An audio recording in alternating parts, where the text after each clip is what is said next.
teknemiz geldi. Yolcular inince biz bineceğiz.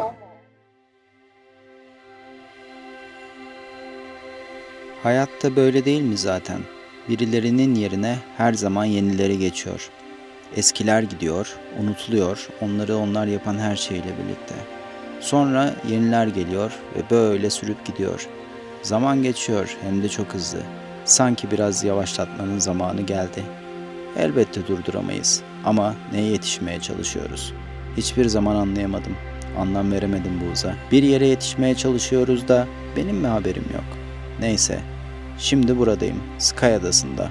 Ufak bir limandan, Portre limanından yine ufak bir bota binip ufak dünyamda kocaman hayallere dalmaya gidiyorum.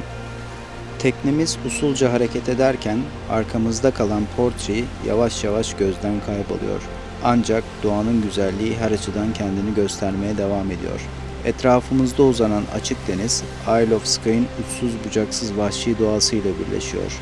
Kayalık uçurumlar uzaktaki sisle dans ederken adanın büyülü, mistik havasını tamamlıyor.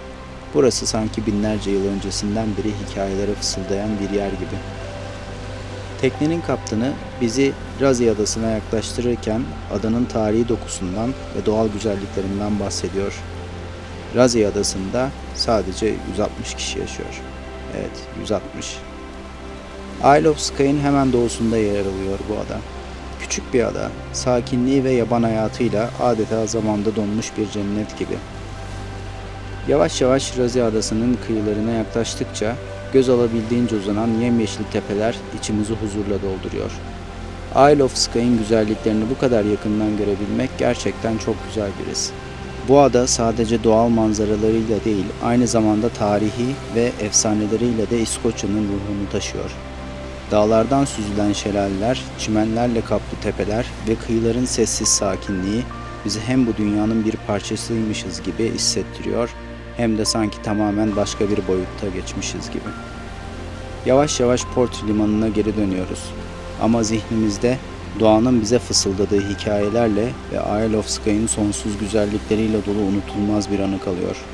İskoçya'nın bu büyüleyici köşesi insanı hem huzura davet eden hem de doğanın ihtişamını gözler önüne seren bir cennet gibi.